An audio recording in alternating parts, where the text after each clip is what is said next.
mettre à l'aise tout de suite. Sortir la carte. Pas besoin. On est en sous-couvert de formation de démonstration de véhicule d'essai routier. Donc 3 raisons qui font qu'on n'a pas besoin de carte. On vérifie simplement que vous soyez en règle vis-à-vis du permis de conduire. Vous avez bien votre bracelet, hein? Ouais. Je vais prendre ça en haut. Je vous laisse vous installer. Merci. Monsieur est sportif? On va retirer une marche. Ouais. Et je rentre ça. Toujours pressé, quoi, ça doit être ça. Alors, wow, on va prendre le temps de vivre quand même.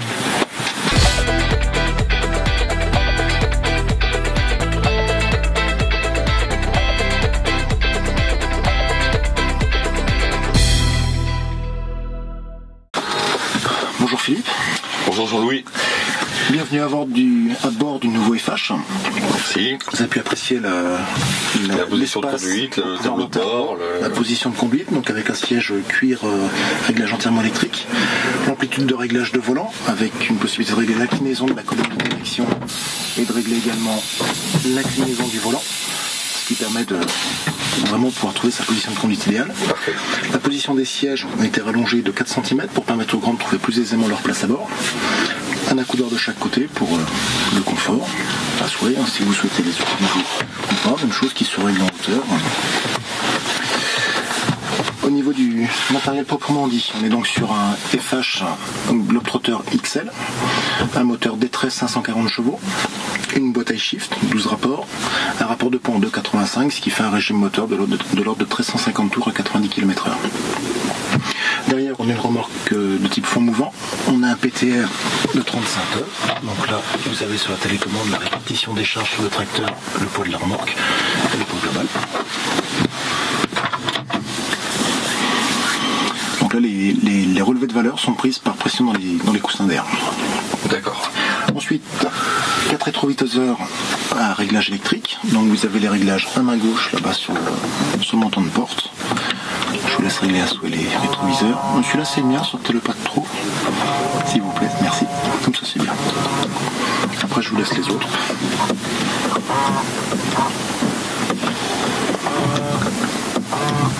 Il y a la forme des rétroviseurs qui a changé, leur position qui a changé, qui ne pénalise en rien la rétrovision et qui au contraire offre une meilleure visibilité sur l'avant. Plus grande surface vitrée, avec une entrée de lumière par le tour ouvrant, qui fait aussi office de trappe d'évacuation en cas de renversement par exemple, avec le marteau brise-glace qui est accroché sur le siège conducteur, donc à portée de main du conducteur directement. Ce véhicule est équipé de tous les accessoires de sécurité proposés par Volvo, assistance à la vigilance, anti-collision, assistance au changement de voie avec le détecteur d'angle mort, l'assistance au maintien de voie avec le détecteur de ligne. Tout ça, nous aurons l'occasion de le voir en circulation. L'avertisseur de marche arrière déconnectable pour ceux qui font de l'urbain la nuit par exemple. Position de roulage, les positions off-road, blocage de différentiel, diverses réservations. Frein de parc électrique, pas de risque de le désactiver accidentellement, puisque pour le désactiver, il faut le pied sur le frein et l'action sur le frein de parc, ou alors une vitesse engagée avec une intention de mouvement. Au volant, les commandes à droite relatives au display, triptyque et écran déporté. Et à main gauche, tout ce qui est relatif à la programmation du véhicule. Cruise control, programmateur de vitesse et programmateur de vitesse et d'espacement, une définition de l'espacement, les différents programmes économiques en termes d'utilisation. La manette de ralentisseur, position automatique tout en haut. Premier cran il est coupé, un cran de ralentisseur, 2 crans, 3 crans. C'est un VEB ou c'est VEB+, et la fonction break au bout du ralentisseur, et le bouton au bout. Les indications au tableau de bord relatives à la boîte de vitesse. La fonction break, c'est quoi la fonction break? C'est ce que vous aviez sur le classique, tout en bas du ralentisseur, le cran à ressort, qui permet d'aller chercher le régime moteur, qui permet d'aller chercher le régime maximum pour bénéficier de la puissance maximum de retenue. Voilà, avec les rappels d'indication au tableau de bord, là on a la boîte de vitesse et le ralentisseur à droite. Je vous propose de mettre en route et puis d'aller voir en dynamique ce que donne ce véhicule. Donc pour la phase de démarrage, au choix, vous enlevez le frein de parc ou simplement vous engagez une vitesse et vous lui donnez l'information de démarrage. Le frein de parc s'enlèvera tout seul. On est parti ?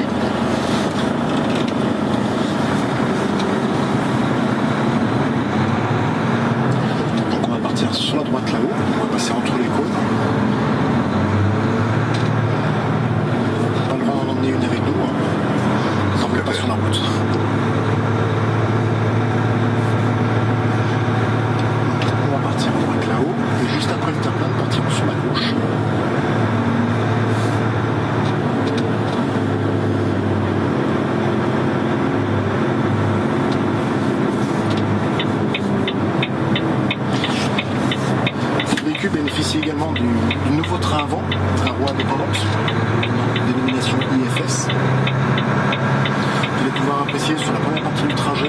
potentiellement une route, petite route un peu défoncée.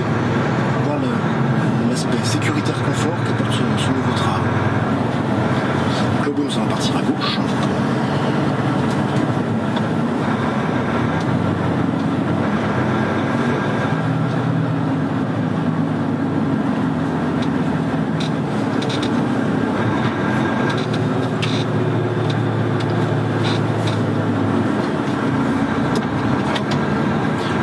L'accélérateur, comme le profil est favorable et que les 7e est déjà engagé, le véhicule va se mettre, enchaîner les vitesses et se mettre en aérole. Pour contrôler sa prise de vitesse, vous pouvez mettre le premier écran du ralentisseur, ce qui va vous permettre d'avoir la contrainte du moteur, puis un écran de ralentisseur pour tout droit. Mettez un écran de ralentisseur, vous allez rétrograder, chercher plus de ressources pour vous retenir.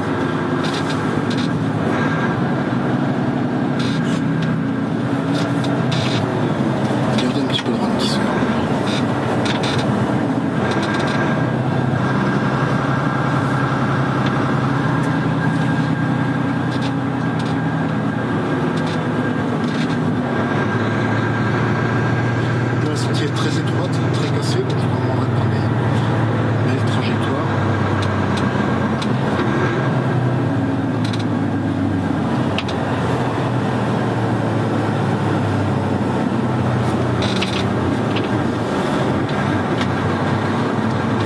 Et au stop, nous partirons à gauche.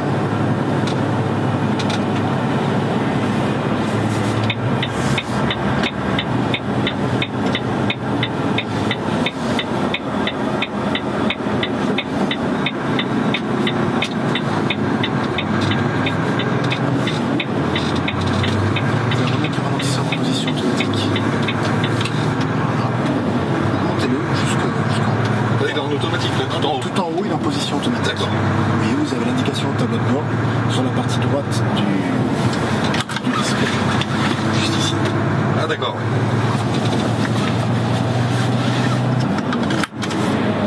Ajoutez un écran de ralentisseur. Restez sur la position où vous êtes. Appuyez simplement sur le bouton au bout du ralentisseur. On va chercher le régime maximum. Ajoutez du ralentisseur.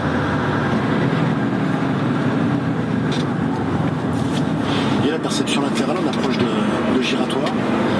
On a plus ce trou moins d'angle mort sur le bord. Encore un coup en face.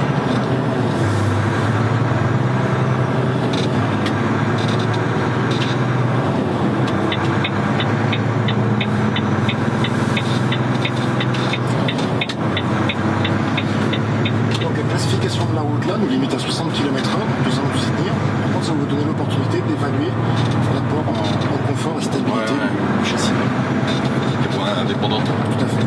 Si vous voyez déjà la remorque là, comme elle bouge derrière, ça vous permet de voir un petit peu comment elle suit la route. Alors qu'au niveau du tracteur, il n'y a pas de mouvement parasite, il reste stable sur sa trajectoire. Il y a besoin de grosses contraintes sur le volant pour le stabiliser. Tout à fait. Malgré les rainurages, vous savez, il reste bien dans sa ligne, il ne se fait pas embarquer, très peu. Et on sent pourtant qu'il y a de gros appuis qui se font sur la transversale.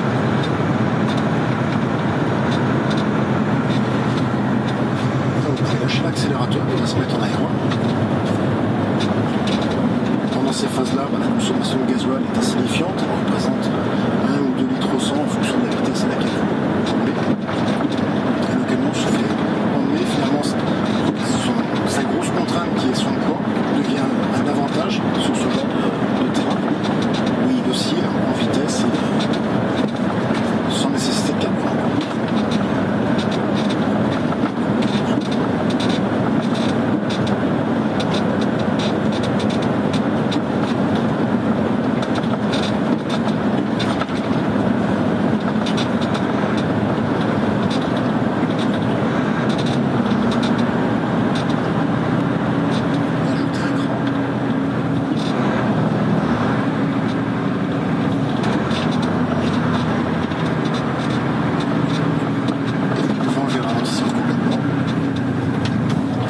On va passer sous le pont et juste après le pont, on tournera à gauche. Sentez les trous, ouais, je l'ai pas évité, hein, je l'ai fait exprès de.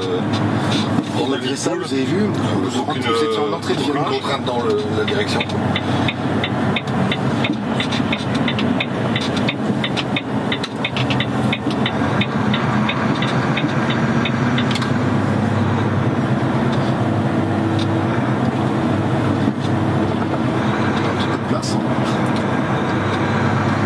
légèrement encombré.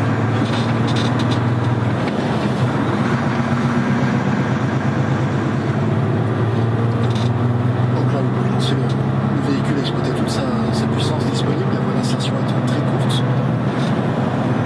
Et qu'il est généreux. Il passe de rapport d'un seul. Tout à fait. Ce qui lui permet de prendre beaucoup d'allure sans perdre de traction.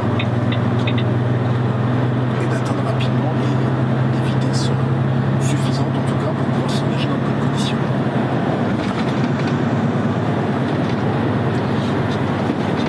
À votre main gauche, sur le volant, vous avez un bouton l'ACC, il vous affiche au tableau de bord ACC avec entre parenthèses 80 km/h. C'est la vitesse qu'il a en veille. Pour rappeler la fonction, vous appuyez sur le bouton flèche en forme de rond sur la ligne du bas. Voilà. Et donc là, il va se relancer par rapport à la vitesse qu'on lui a demandé. Ici, on peut régler l'espacement. Donc par défaut, il est à 2 secondes et demie. On peut l'accentuer jusqu'à 3 secondes et demie ou le réduire. Plus d'intervalle l'augmenter qu'à la réduire.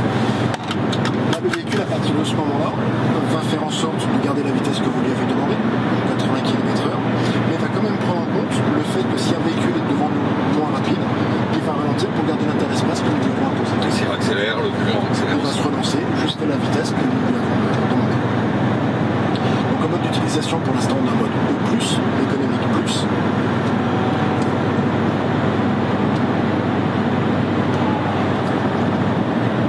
Laissez-le engager. On va voir justement comment se comporte le véhicule par rapport à la présence du bouffe arrière. Vous voyez là à droite du 80, il vous indique que dans votre interespace, il y a un véhicule, mais comme en vitesse il est équivalent à la nôtre, le nôtre ne fait rien, il suit en laissant recréer l'interespace qu'on lui a demandé.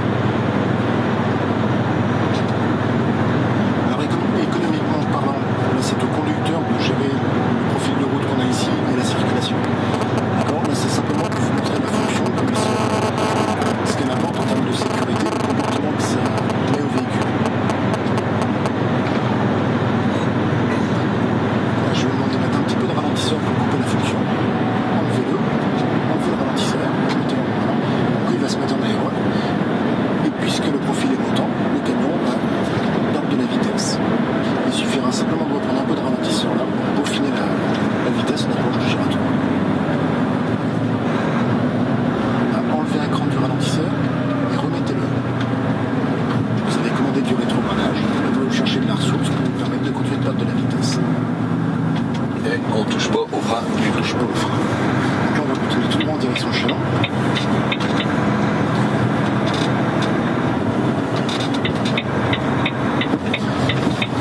Collègue devant. Ce qu'on va faire encore une fois économiquement parlant, ça n'a aucun intérêt. C'est juste pour montrer les fonctions. Rappelez la mémoire en veille d'ACC. Voilà.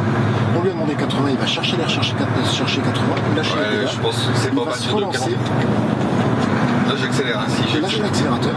Ah c'est bon. C'est parti. Il va se relancer par rapport à l'obstacle qui est devant nous. D'accord. Donc là économiquement parlant, c'est mauvais dans la mesure où c'est pas nous qui prenons les décisions, c'est le véhicule qui précède. C'est pour vous montrer un peu comment il se gère par rapport aux obstacles.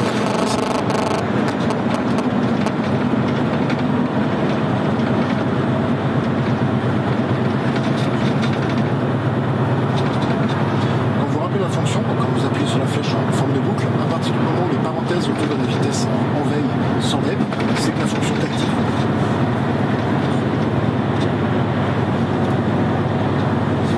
Oui, il faut le temps de se familiariser avec les indications. Ouais.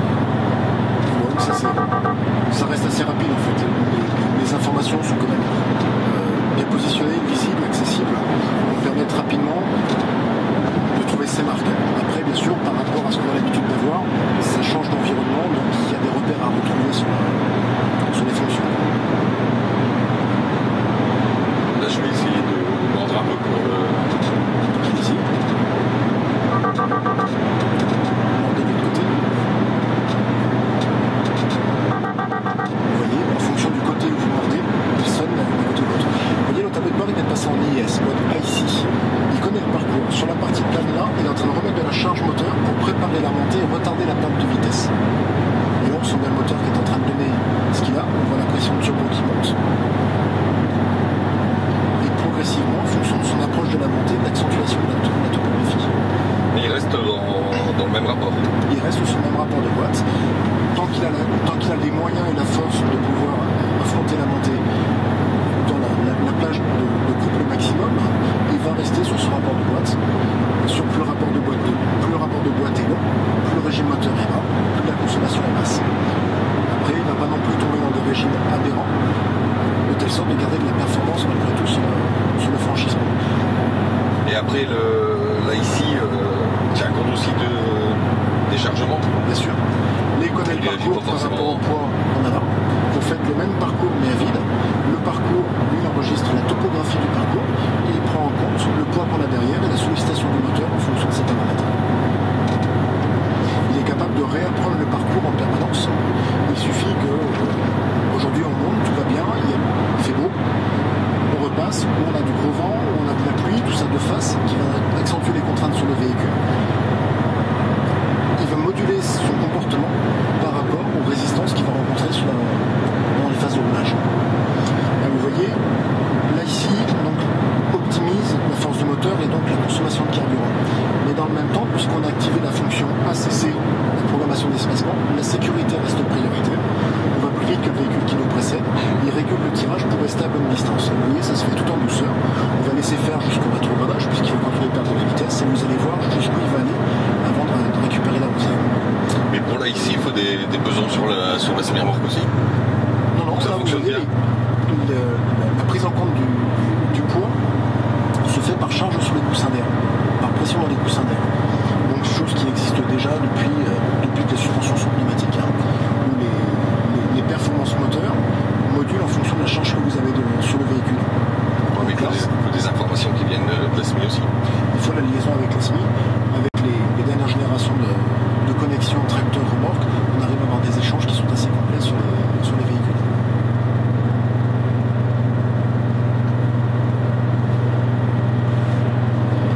Là, pour la sortie juste là à droite, vous allez voir, pour l'instant, vous touchez à rien, on va le laisser faire. Dès que vous allez dégager derrière le véhicule, vous allez sentir le camion relancer. C'est le sur la droite. Il est plus dans notre axe, il relance. Reprenez du ralentisseur pour les activer.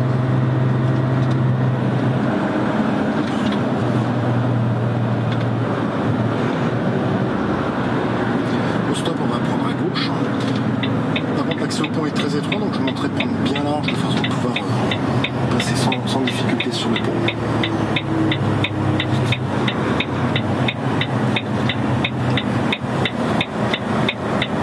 Ah oui, effectivement.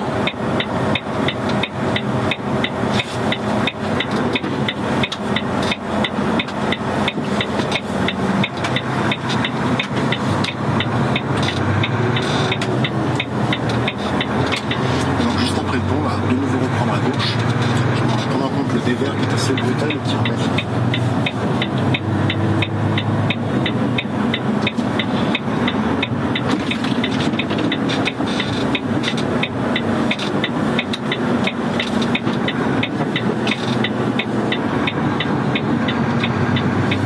Malgré l'appui, malgré le transfert de masse, etc. Bon comportement du train avant, une constance dans la rotation du volant.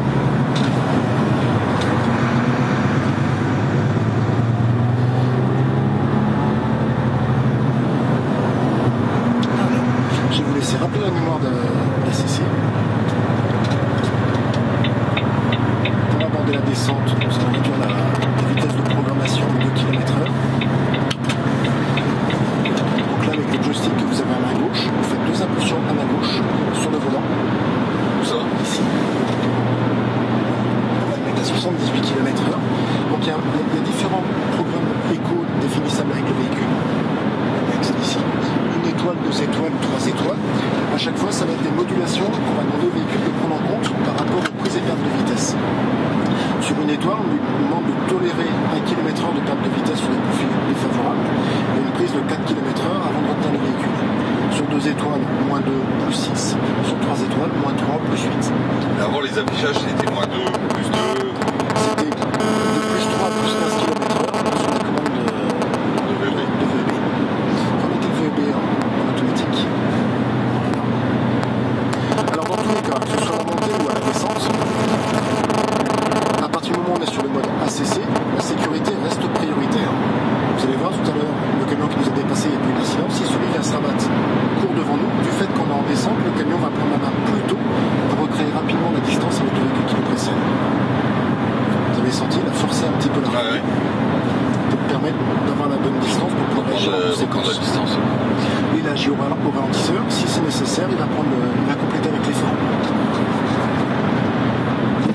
Je reviens sur la partie montante tout à l'heure où on est resté derrière le véhicule qui nous a fait ralentir. À tout moment, malgré la programmation, ça c'est un peu compliqué. Ah, il y a une étoile là. Il pleut. Ouais, mais c'est. L'éclat est plus petit. Il est plus petit qu'une pièce de 2 euros.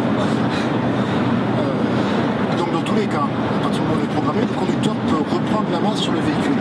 À la montée, si on avait voulu doubler le véhicule qui nous précédait pour pas qu'il ralentisse, il suffisait simplement d'une action sur l'accélérateur. Pas de clignotant, une action sur l'accélérateur pour dire continue ton chemin, bonhomme, on va engager le dépassement. Et une fois qu'on est sorti du champ du véhicule qui précédent, on rappelle la vitesse. Même pas, il est resté en veille. Il suffit de relâcher l'accélérateur et il continue son chemin. Donc là, avec là ici, il va anticiper l'arrivée sur le rond-point. Alors, pas de giratoire. Là ici, il sert à enregistrer les variations de topographie, montée-descente. D'accord, les giratoires, les approches, comme on va la faire là, c'est au conducteur de la faire. Là, je vais simplement laisser le connaître, on va le laisser actif. On va voir justement si on est sur des distances acceptables par rapport à ceux qui nous précèdent, pour pas que ce soit brutal dans les actions. On va voir comment se gère le véhicule. Si jamais on est trop loin, je vous demanderai de reprendre le main. Vous voyez, donc il repasse en ici. Il gère le moteur pour mettre juste ce qu'il a besoin pour l'emmener jusqu'au sommet. Vous voyez, quand tirage turbo, il est très peu, pression de turbo, pardon. Et juste avant d'arriver sur le sommet, comme ça redescend derrière, il va basculer d'accélération directement à l'aéroport. Là, il coupe et il passe en aéroport. Il accepte de perdre un peu de vitesse. Il va se laisser porter par la descente. On va être trop loin de ceux qui nous précèdent, donc je vais vous demander de reprendre le ralentisseur.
l'espace de distance, il faut reprogrammer à chaque fois qu'on remet en route le véhicule ou il reste en mémoire? À la remise en route, par défaut, quand vous allez relancer la fonction ACC, il sera sur l'espacement intermédiaire de 12 secondes et demie. Ouais. Et nous on avait mis 3,5. Moi je l'ai mis au maximum. Au maximum pour se donner un petit peu de chance sur un peu de changement longitudinal par rapport à ce qu'on précède.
l'impression d'être chargé. Et là, on est sur un profil favorable.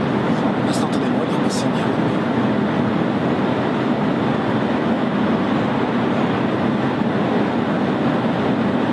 Et il va maintenant descendre à 79 km/h, puisqu'on lui a demandé une tolérance de moins 5 km/h avant de reprendre du moteur et réguler la vitesse.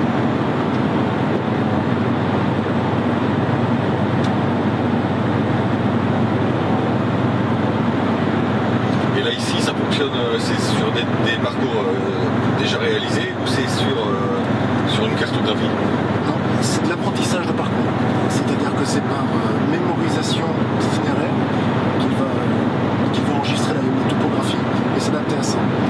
L'avantage par rapport à une cartographie, c'est que si vous avez des évolutions de trajets, de routes, des nouvelles routes, si vous ne faites pas de mise à jour, vous n'aurez pas les nouveaux itinéraires. Alors que là, c'est des itinéraires, vous prenez une route pour une première fois, une nouvelle autoroute vient de se construire, par exemple l'autoroute de Malpigny. Vous la prenez le jour où elle est ouverte, le camion va dans sa base de données.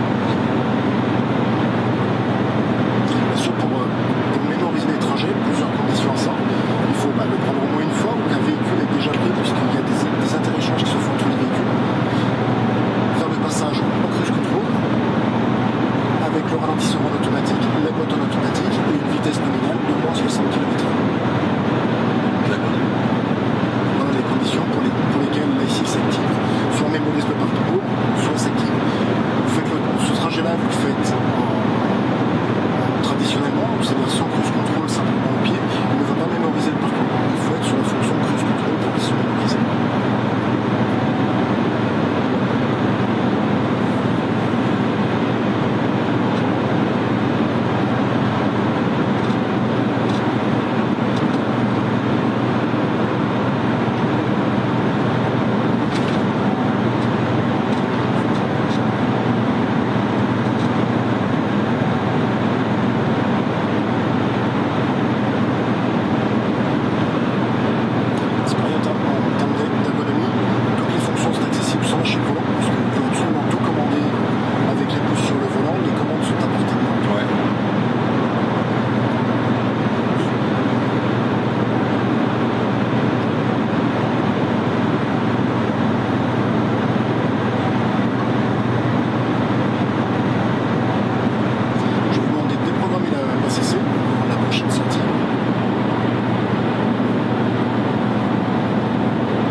D'espace est surprenante, hein. On se retrouve vite.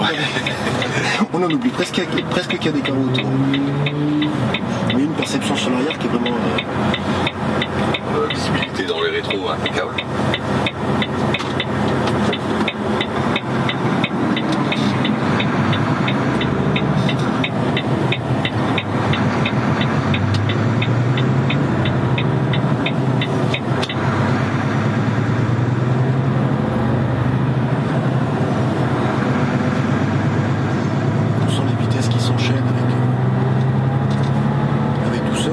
Sans brutalité. À mesure lancez-le au pied.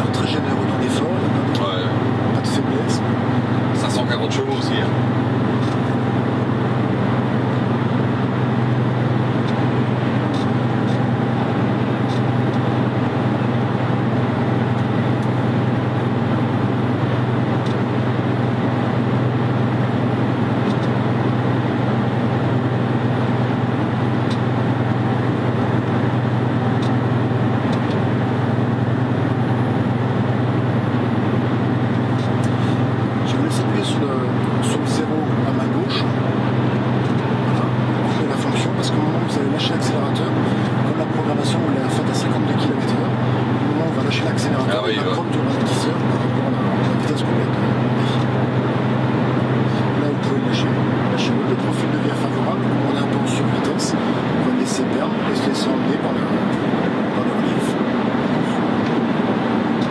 Et là, une sensation on aurait presque une sensation d'être sur un tapis volant. Ouais. Il y a peu de vibrations, que des bruits aérodynamiques.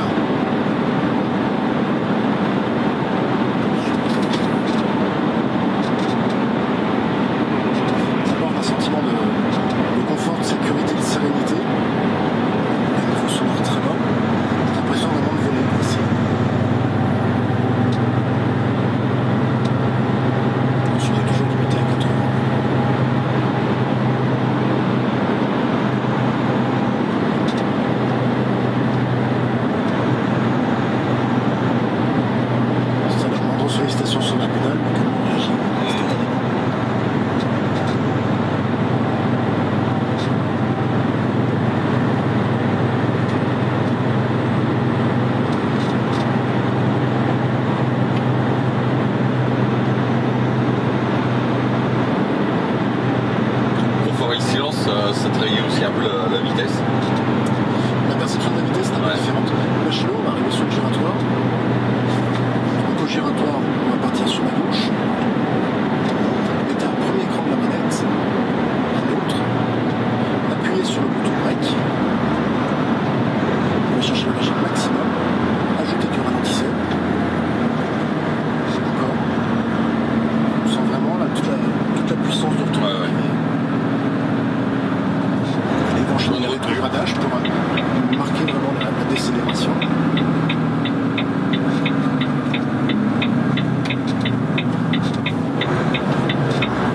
Là, vous pouvez intervenir ici. On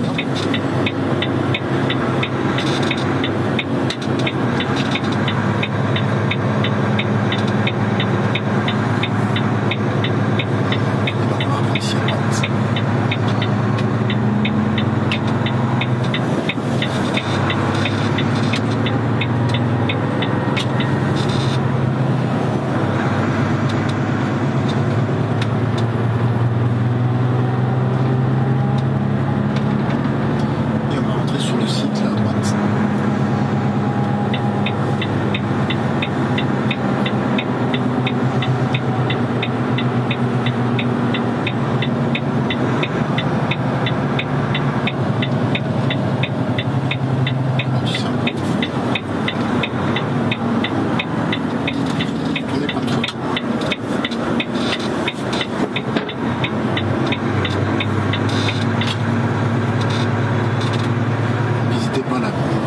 Parce que le virage d'après se referme. Les trottoirs passent très près, il y a les rochers pour nous accueillir.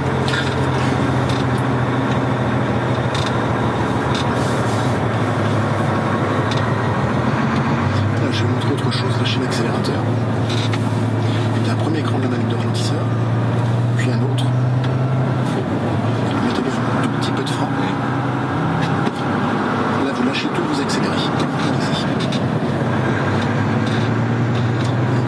La contrainte, la prise d'appui, le changement d'angle, le démarrage. Non, il bouge pas, il reste à droite. Oui, on va continuer à droite et au passage, on va prendre à droite. Il est évident que c'est pas le genre de conduite qu'il faut avoir au quotidien. Non, c'est pour essayer. C'est pour voir justement la stabilité qu'apporte ce train avant malgré des contraintes qui là sont assez conséquentes quand même.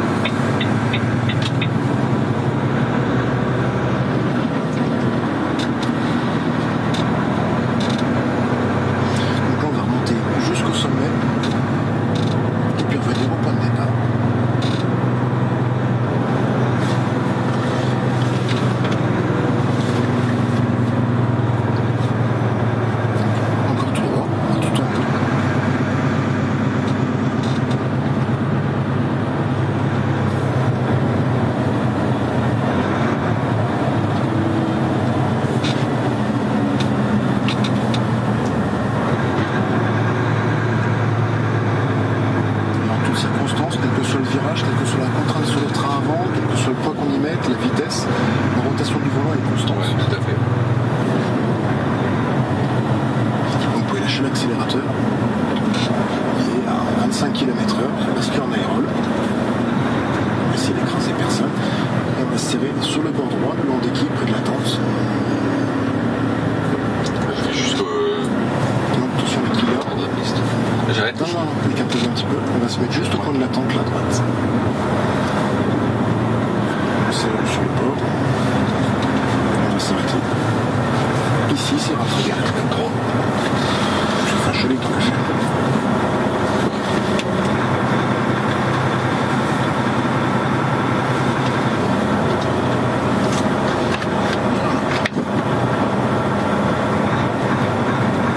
C'est bon, restez comme ça.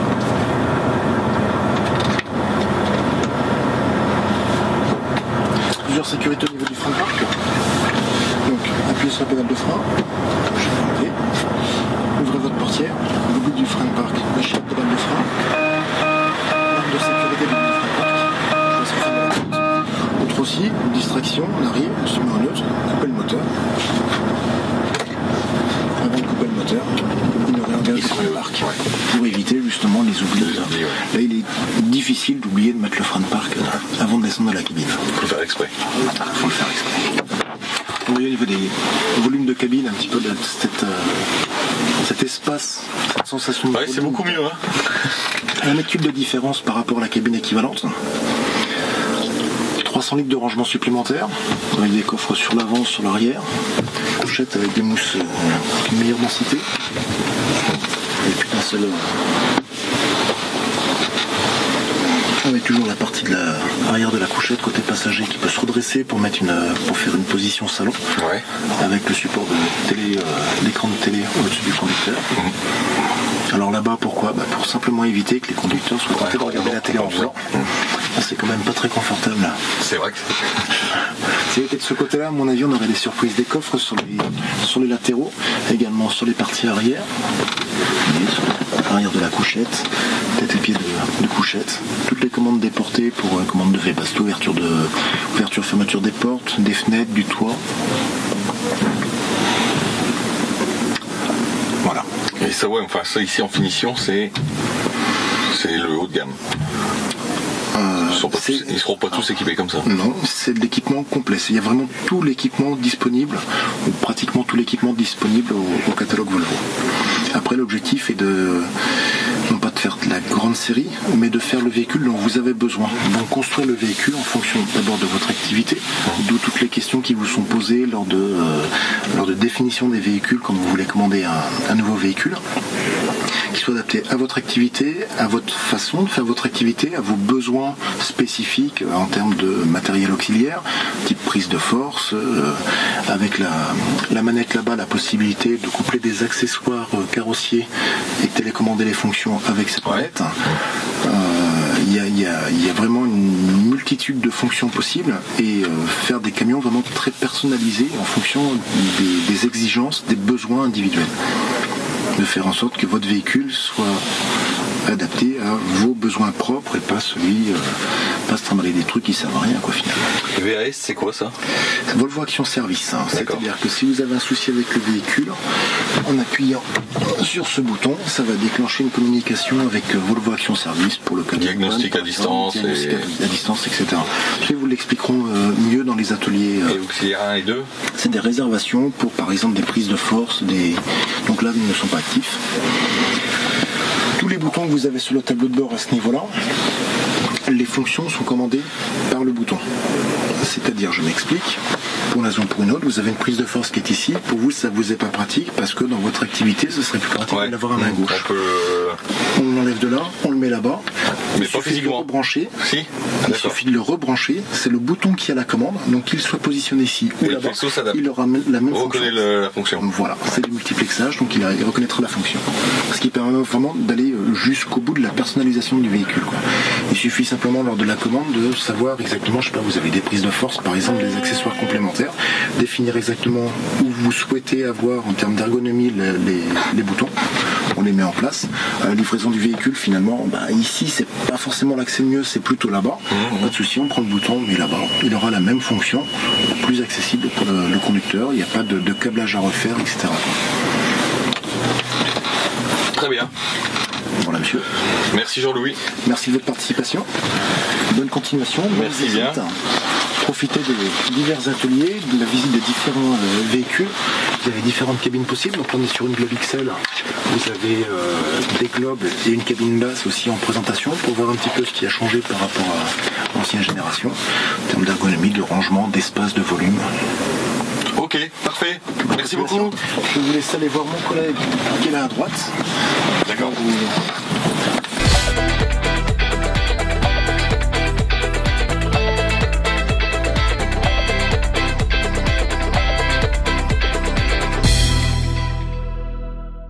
Quelles sont vos impressions après votre essai du nouveau Volvo FH ? D'avoir l'impression de vraiment conduire un nouveau véhicule avec beaucoup d'assistance à la conduite, puissance, couple. Ce véhicule a la particularité des roues indépendantes, donc tenue de cap, stabilité. Ça vous a surpris justement Ouais. le système roue indépendante ? Un vrai apport ? Ouais, c'est assez impressionnant même.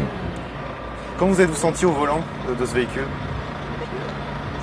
Tout de suite à l'aise. Ce qui va être un peu plus compliqué, c'est à se servir de toutes les assistances à la conduite, par exemple. Ça demande un peu. Il faut apprivoiser un peu les commandes, etc. Mais sinon, tout de suite à l'aise avec le véhicule. Quel aspect de ce nouveau Volvo FH vous a particulièrement séduit ? L'aspect tenue de cap avec les roues indépendantes. Enfin, je pense que c'est vraiment le gros changement. Après, puissance aussi, 540 chevaux. Il y a largement ce qu'il faut. Beaucoup de couple. Et sinon, le FH, ça reste un FH quand même, quoi. Avec beaucoup d'évolution. Je vous remercie monsieur. Bonne journée. Merci.